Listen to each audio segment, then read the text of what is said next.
Hello students, this is BSI academy classes. BSI academy के इस online platform पर आप सभी का एक बार फिर से बहुत स्वागत है।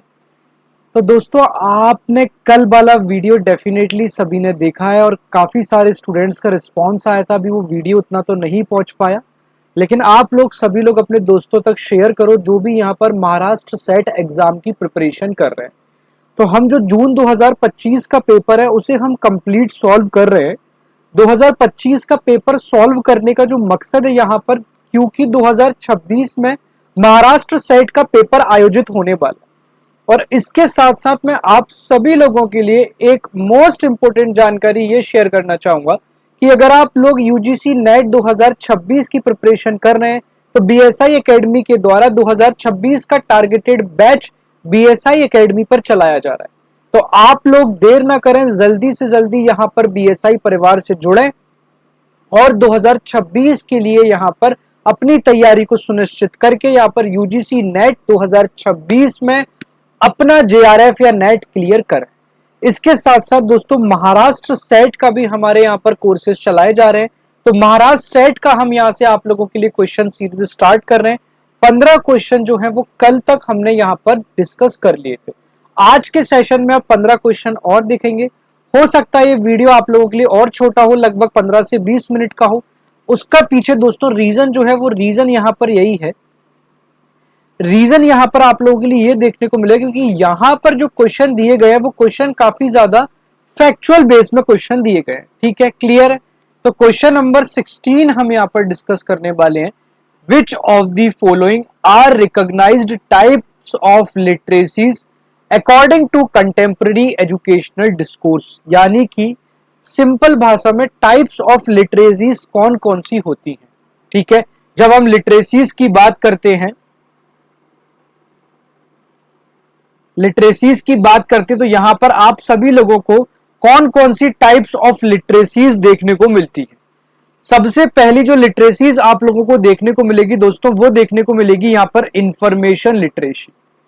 जितनी भी लिटरेसी है मैं आप लोगों को सभी को सारी की सारी लिटरेसी क्लियर करा देता हूं ताकि आप लोगों को गलत नहीं हो। सेकेंड दोस्तों, जो यहां पर लिटरेसी आपको देखने को मिलेगी वो आपको देखने को मिलेगी media literacy.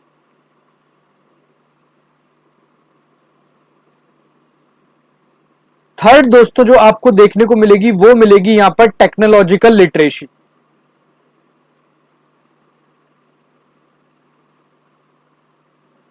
Technological literacy, clear है।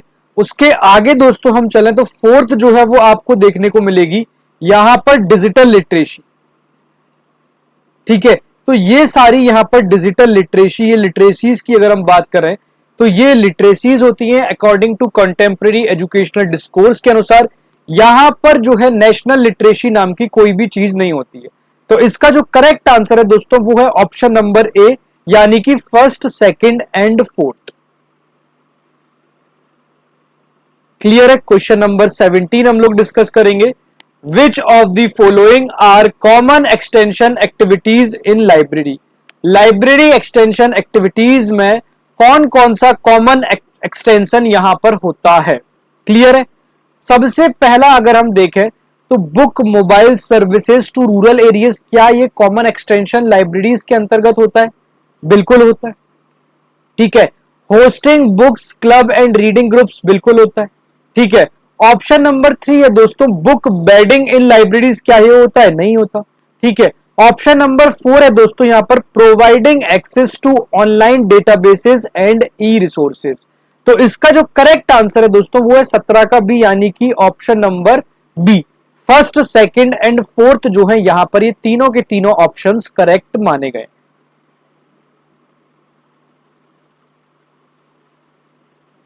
क्लियर है। क्वेश्चन नंबर 18 के अगर हम डिस्कशन की बात करें तो सबसे पहले हम यहां पर मैच द कॉलम्स देखने को मिलते हैं। सबसे पहला है दोस्तों यहां पर बिग 6 मॉडल। बिग 6 मॉडल की बात करें तो यह एक प्रकार का 6 स्टेज मॉडल है। ठीक है।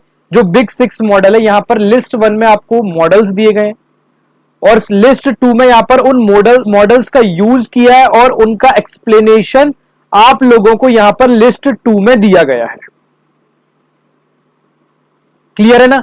तो सबसे पहला बिग सिक्स मॉडल जनरली जो यूज किया जाता है वो यूज किया जाता है 6 स्टेज मॉडल के लिए। ऑप्शन नंबर बी है दोस्तों स्कोनल 7 पिलर्स।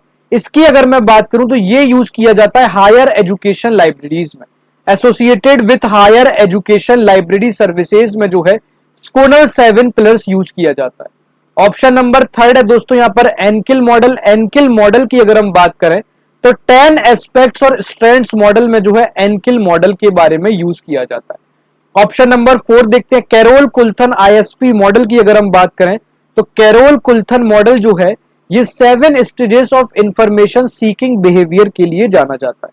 इसका करेक्ट आंसर की अगर मैं बात करूं तो इसका करेक्ट आंसर होगा ऑप्शन नंबर ए। यहां तक क्लियर है सभी को? चलो क्वेश्चन नंबर 19 पे चलते हैं। Identify the correct order in which the library committees were set up. ठीक है, यहां पर आपको जो लाइब्रेरीज की कमिटीज दी गई हैं, ठीक है, उनका यहां पर करेक्ट ऑर्डर बताना है कि यहां पर उनका करेक्ट ऑर्डर दोस्तों यहां पर क्या रहने वाला है। सबसे पहले अगर दोस्तों मैं बात करूं तो जे भोरे कमेटी यहां पर बनाई गई थी। उसके बाद दोस्तों अगर मैं यहां पर बात करूं आप सभी से तो वीएन सुब्रमण्यम कमेटी बनाई गई थी। उसके बाद ऑप्शन नंबर 4 आपको ए फैजी कमेटी देखने को मिलेगी। ठीक है, और सबसे लास्ट में जो कमेटी बनाई थी वो बनाई थी ए एल मुदालियर कमेटी। तो इसका जो करेक्ट आंसर है 19 का वो होगा ऑप्शन नंबर बी। क्लियर? चलो क्वेश्चन नंबर 20 पे हम चलते हैं। क्वेश्चन नंबर 20 जो है यहां पर असर्शन और रीजन यानी कि कथन और कारण से प्रश्न संबंधित है। हम क्वेश्चन में देखते हैं क्या दिया गया है। Information literacy is crucial for individuals in the contemporary world, ये आपका असर्शन देखने को मिलता है। रीजन में दोस्तों यहां पर देखने को मिलेगा information literacy is essential because it empowers individual to navigate and evaluate the vast amount of information available in various formats. ठीक है, तो असर्शन में अगर हम देखें तो उसमें पूछा गया क्या इंफॉर्मेशन लिटरेसी जो है वो कंटेम्प्रेरी वर्ल्ड इंडिविजुअल्स के लिए इंपॉर्टेंट है। हाँ, तो वो बहुत इंपॉर्टेंट है। असर्शन के बाद जो रीजन दिया गया उसमें यह लोगों को इंफॉर्मेशन इवेल्यूट करने में मदद करता है, तो बिल्कुल करता है। तो इसका दोस्तों जो करेक्ट आंसर है वो है both A and R true. Clear है? चलो क्वेश्चन नंबर 21 पे हम चलते हैं सीधे। विच of the following is the secondary information source. ठीक है, यहां पर सोर्सेस के प्रकार पूछे कि इनमें से कौन सा सेकेंडरी सोर्स ऑफ इंफॉर्मेशन का यहां पर सोर्स माना गया है। ठीक है, क्लियर है? चलें डिस्कस करें। अब सबसे पहले मैं आपको बताता हूं जितने भी यहां पर सेकेंडरी इंफॉर्मेशन के सोर्स होते हैं वो कौन कौन से होते हैं। सबसे पहले अगर हम पेटेंट्स की बात करें तो पेटेंट्स जो सोर्स है वो एक प्रकार का प्राइमरी सोर्स है। ठीक है, सेकंड दोस्तों यहां पर देखने को मिलेगा कॉन्फ्रेंस प्रोसीडिंग्स, वो भी एक प्रकार का प्राइमरी सोर्स है। थर्ड दोस्तों आपको देखने को मिलेगा एब्स्ट्रैक्टिंग पेरियोडिकल्स, ये भी एक प्रकार का सेकेंडरी सोर्स है। स्टैंडर्ड्स की अगर मैं बात करूं तो ये भी एक प्रकार का दोस्तों यहां पर प्राइमरी सोर्स है। तो सोर्सेस की अगर हम बात करें तो प्राइमरी सोर्सेज वो होती है जहां पर ओरिजिनल रिसर्च के बारे में बात की जाती है। इसमें आप लोगों को रिपोर्ट्स देखने को मिलती है। ठीक है, और यहां पर आप लोगों को पेटेंट्स देखने को मिलते हैं। इसके आगे अगर मैं चलूं सेकेंडरी की बात करूं तो सेकेंडरी इंफॉर्मेशन सोर्स वो है इनमें आपको एनालिसिस देखने को मिलता है, समरी देखने को मिलती है। एनालिसिस समरी के साथ साथ आपको इनमें एब्स्ट्रैक्टेड और इंडेक्सेस देखने को मिलते हैं। ठीक है, और लास्ट में होता है यहां पर टर्शरी। टर्शरी के अंदर जितना भी आपको कंपाइल्ड डेटा जैसे कि जो एनसाइक्लोपीडिया होता है वो हमें देखने को मिलता है। ठीक है, यहां पर आपसे पूछा गया कि विच of the following is a secondary information source, तो एब्स्ट्रैक्टिंग पेरियोडिकल्स जो है वो यहां पर सेकेंडरी इंफॉर्मेशन सोर्स के अंतर्गत माना जाता है। क्लियर है? चलो क्वेश्चन नंबर 22 देखते हैं। The science direct database is developed by. Science direct database है उसे यहां पर किसने डेवलप किया था? तो दोस्तों यहां पर जो साइंस डायरेक्ट डेटाबेस है यह एक प्रकार का मेजर डेटाबेस है। यह एक प्रकार का मेजर डेटाबेस है, इसे एल्सेवियर ने डेवलप किया था। क्लियर है, तो इसका करेक्ट आंसर होगा ऑप्शन नंबर डी। और ये वर्ल्ड बिगेस्ट एक प्रकार का साइंटिफिक पब्लिशर है। यह जो है यह एक प्रकार का वर्ल्ड बिगेस्ट साइंटिफिक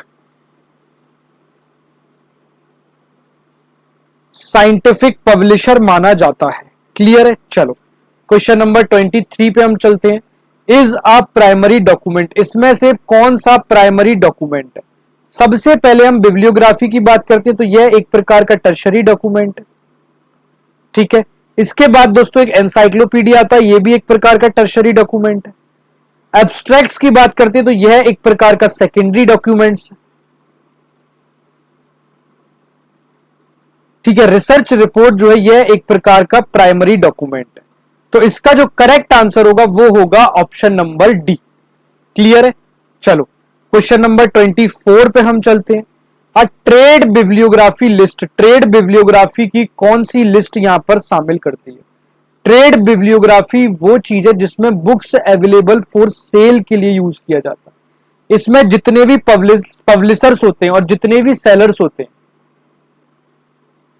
इसमें जो है जितने भी पब्लिशर्स होते हैं और जितने भी सेलर्स होते हैं, ये उनके लिए यूजफुल मानी जाती है। तो अ ट्रेड बिब्लियोग्राफी में अब बुक्स अवेलेबल फॉर सेल, ये इसका करेक्ट आंसर। क्लियर है, चलो नेक्स्ट क्वेश्चन पे चलते हैं। हम क्वेश्चन नंबर 25 डिस्कस करते हैं। यहां पर आपको फिल इन दी ब्लैंक्स दिए गए हैं। And are sources of geographical information. ठीक है, गेजेटर एंड एटलास जो है are sources of geographical information होते हैं। ठीक है, ये एटलस जो है ये मैप से रिलेटेड होते हैं। ये एटलस जो है ये मैप से रिलेटेड है, और ये गजेटर जो है ये प्लेस डिटेल से रिलेटेड है। कहां से? प्लेस डिटेल से रिलेटेड है। तो इसका जो करेक्ट आंसर होगा वो होगा दोस्तों यहां पर option number 1 and option number 3 are correct. तो 25 का करेक्ट आंसर आपको देखने को मिलेगा ऑप्शन नंबर बी। क्लियर है, अब नेक्स्ट है आपका डीओएजी। डीओएजी की अगर हम बात करें तो यह एक प्रकार का directory of open access journal है। यह एक प्रकार का directory of open access journals है।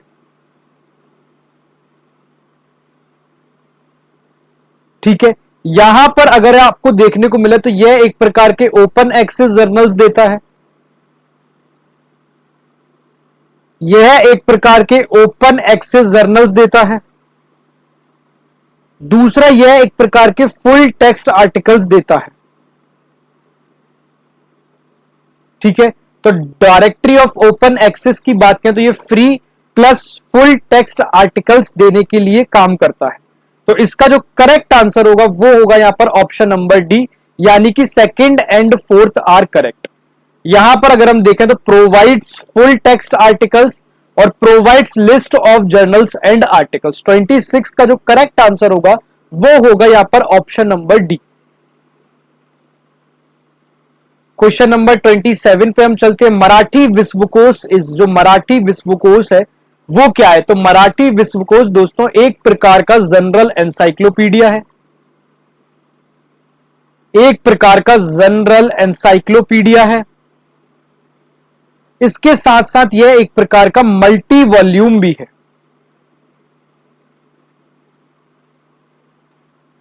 क्लियर है, इसका जो करेक्ट आंसर होगा वो होगा ऑप्शन नंबर सी, यानी कि third and fourth are correct. Marathi Vishwakosh is a general encyclopaedia in Marathi language and it is also a multi volume encyclopaedia. Clear है, चलो क्वेश्चन नंबर 28 पे चलते हैं। क्वेश्चन नंबर 28 में जो है लिस्ट 1 में आपको जर्नल दिए हुए हैं। ठीक है, और लिस्ट 2 में आपको कंट्री के नेम दिए गए। सबसे पहला आपको पूछा गया कि नॉलेज ऑर्गेनाइजेशन जो जर्नल है वो कहां से संबंधित है? तो यह जो है दोस्तों ये जर्मनी से संबंधित है। लाइब्रेरी हेराल्ड की बात करें तो ये इंडिया से रिलेटेड है। इलेक्ट्रॉनिक लाइब्रेरी की बात करें तो यूनाइटेड किंगडम से संबंधित है। लाइब्रेरी ट्रेंड्स की अगर हम बात करें तो यह जो है यूनाइटेड स्टेट्स ऑफ अमेरिका से संबंधित है। क्लियर है, सबसे पहले हमने देखा knowledge organisation. Knowledge organisation Germany से संबंधित है। लाइब्रेरी हेराल्ड जो है वो इंडिया से संबंधित है। क्लियर। द इलेक्ट्रॉनिक लाइब्रेरी जो है वो यूनाइटेड किंगडम से संबंधित है, और जो ऑप्शन नंबर डी है लाइब्रेरी ट्रेंड्स, ये यूएसए से रिलेटेड है। क्लियर है। तो इसका जो करेक्ट आंसर होगा वो होगा यहां पर option number A. Question number 29 हम डिस्कस करने वाले हैं बहुत आराम से। साइटेशन डेटाबेस के बारे में पूछा गया कि साइटेशन डेटाबेस जो है उसका यहां पर इवोल्यूशन सीक्वेंस क्या है। Identify the correct evolutionary sequence of the following sources. सबसे पहले आपको यहां पर साइंस साइटेशन इंडेक्स, जिसे हम web of science Scopus Indian citation index के नाम से जानते हैं। ऑप्शन नंबर बी की बात करें तो science citation index Scopus Indian citation index web of science के नाम से जानते हैं। Science citation index Indian citation index web of science Scopus के नाम से जानते हैं। Science citation index web of science Indian citation index Scopus के नाम से जानते हैं। तो इसका जो करेक्ट आंसर है दोस्तों वो है ऑप्शन नंबर डी। इसका जो सीक्वेंस बनता है उसकी शॉर्ट फॉर्म याद रखना एससीआई, फिर याद रखना वेब ऑफ साइंस, और फिर याद रखना दोस्तों यहां पर स्कोपस, और उसके बाद याद रखना यहां पर आईसीआई। क्लियर है। तो ये इसका करेक्ट आंसर हो जाएगा। क्वेश्चन नंबर 30 की बात करते हैं। Statement A, there is overlap of contents in web of science and Scopus. Statement अगर यहां पर दिया हुआ है web of science and Scopus both are citation and abstract databases. ठीक है, web of science and Scopus जो है क्या ये ओवरलैप है या फिर दोनों साइटेशन एंड एब्स्ट्रैक्ट डेटाबेसेस ही है। तो इसका जो करेक्ट आंसर है दोस्तों वो है ऑप्शन नंबर ए, क्योंकि ये both A and B are true, दोनों ही यहां पर आपको सही देखने को मिलेंगे। तो आज की क्लास को दोस्तों हम यहीं वाइंड अप करते हैं। आप लोगों के लिए एक स्मॉल छोटी सी जानकारी दे दूं, अगर आप लोग यूजीसी नेट 2026 की तैयारी कर रहे हो तो ऑलरेडी यहां पर बीएसआई एकेडमी के द्वारा यूजीसी नेट 2026 का कंप्लीटेड बैच चलाया जा चुका है। ठीक है, उसमें यहां पर practice session, MCQ, mock test, previous year के 5 से 10 साल के क्वेश्चंस, आपको सारी चीजें डिटेल में देखने को मिल जाएंगी। इसके साथ साथ आप महाराष्ट्र सेट की प्रिपरेशन कर रहे हो या फिर अन्य राज्यों की सेट की भी प्रिपरेशन कर रहे हो तो समस्त चीजें आपको देखने को मिल जाएंगी। आज की क्लास को हम यहीं वाइंड अप करेंगे, तब तक के लिए बाय बाय, टेक केयर, जय हिंद दोस्तों।